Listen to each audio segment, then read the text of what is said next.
嗨，这里是安 Sir， 欢迎回到我的频道。这些天呢，在直播中也看到很多人一直在咨询求推荐几款好玩的 JRPG。刚好我基本也没有做过类似的游戏推荐类节目吧，所以本期视频呢就趁着下促给大家推荐10款我个人相当喜欢的 JRPG。当然，主要内容呢是侧重于介绍但不会过多的涉及游戏的内容并且呢，游戏也仅限于 Steam 有售卖的，不包含主机独占的游戏首先呢，第一个有那么一款游戏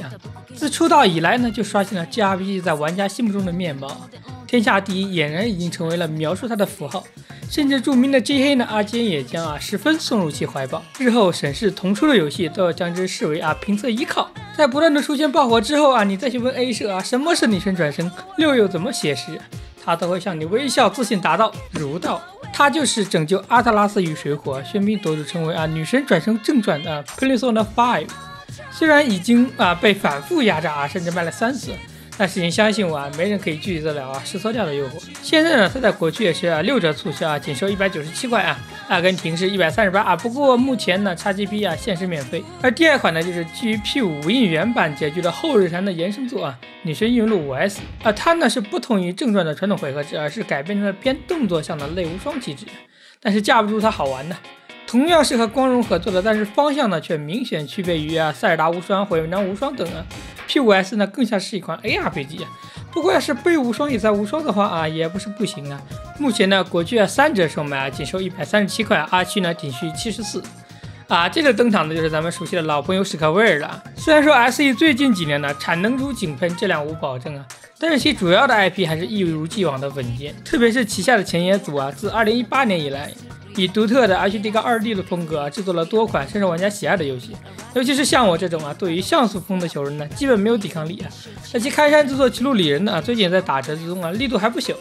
其中《歧路里人1》目前是5折仅收201块阿根廷已经33块了，达到史低了。《歧路里人2》呢75折，售价284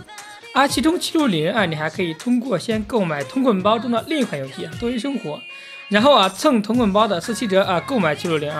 然后再通过退款另一款游戏来达到更低的价格。这样的话你仅需要花198块就可以拿下了。原价让我推荐的话，我可能还会犹豫一下，但是现在半价就没有什么好说的了买就完事了。毕竟其美术风格、音乐以及战斗方面都是很具有吸引力的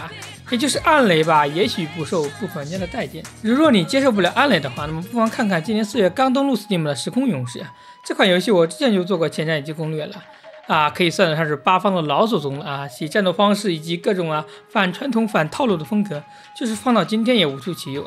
接近20小时的流程吧，也恰到好处。相比较现在喜欢通马桶的游戏其形式更像是贝姐3那样的更注重让你去享受到游戏单纯的体验。7个角色，7种不同的风格，也会让你在游玩的流程中处处充满新鲜的东西现在7折仅收208块而下一款呢，就是迄今为止在我心目中地位最高最喜欢的 JRPG 的1/3最终幻想器 RE 这就不用我多做介绍了吧。即便你没有玩过这款游戏，也应该听过 Tifa 吧虽然说我永远喜欢爱丽丝哈游大家，当然这个游戏明年初就出第2章现在呢不妨先趁着史低先入手第1章，到时候明年初无缝衔接第2章岂不是美滋滋现在售价是57折阿根廷仅需122。这个第1章虽然说剧情上仅占原作的一个序章的部分但是 RE 呢是想整合所有 FFT 的宇宙的野心是不朽，就是出的实在太慢了。说到慢他哪比得过21年只公布 PV 的 DQ3 HD+2D甚至 DQ12 到现在就只有一个 logo不得不说枯井雄爱真的是太能藏了。所以要推荐好玩 JRPG 的话，自然少不了咱们的常青藤勇者斗恶龙作为真的国民级 IP， 它的剧情王道却不中庸，战斗系统的数值也极佳平衡就导致了它表面看似平庸无奇，玩起来就愈发上头目前是65折销售184块，阿根廷呢仅需36。作为系列的集大成之作的话，它在全方位打磨的都相当的细致全流程呢也要将近70到100个小时甚至它还有着 3D 和 2D 双模式的切换，真的是量大管饱。不过现在能让你快快乐乐的不乏味能玩上100个小时的游戏真的是屈指可数了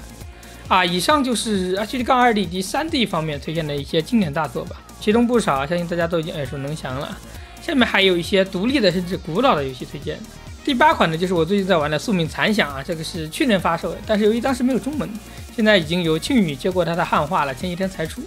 虽然说还有部分的错别字，但是整体的汉化质量还是相当不错的。这是一款由德国制造的纯正 JRPG，剑与魔法，巨轮铠甲，机制有趣呢，叙事宏大。复古的画面承载着新鲜的玩法，它没有传统回合制的等级机制啊，而反而采用过载这一机制，让你不得不规划你的技能安排。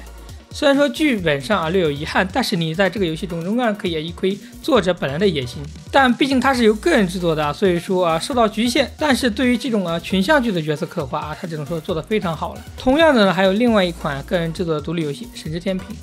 也是由庆余汉发并发行的古典 JRPG。它的受众呢，可能要比刚刚那个宿命残响还要那么挑点人。它受限于2D 的横版以及朴素的画面，但它的内在呢却是罕见的剧情、玩法、音乐3方面兼修，就是画面略显遗憾了。但随着游戏慢慢的深入呢，内在也会慢慢的在天平上占着更大的比重，就像前者宿命残响的过载系统一样本作的天平系统也是相当的有意思这两款游戏目前是有同捆销售的112块，阿根廷呢仅售51。最后呢，咱们来推荐一款究极远古的 JRPG超时空之轮。和上面2款独立制作人不同Chrono Trigger 可以说是真正的梦幻团队了。它是由坂口博信、枯井雄以及鸟山明3位日本界传奇人物组成的梦幻团队所牵头打造的梦幻项目。虽然说是1995年的古董游戏了，当时可是做到了画面、人设、剧情、玩法4方面素质极佳的水平不然也不会被一向不感冒的老美在 JRPG 的排名多次蝉联第一。但这款游戏你要想深入的了解的话我建议你看一下 Lunamus 这期视频。目前在 Steam 呢是5折47块5，但是阿根廷只需要3块钱。但是最近的下促期间呢，好像电子侨民有容易被遣返的风险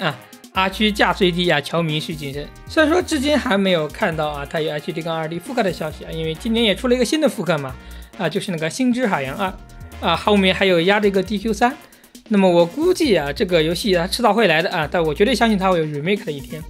好的，以上的10款游戏呢，就是我个人觉得在下促期间呢非常值得购买并且游玩的，而且它真的可以让你玩很久视频看得开心，请一定不要忘记3连支持一下这对我真的很重要如果本期视频点赞过1000的话本月呢也会给大家更新一下下半年度值得购买的一些新游佳作吧。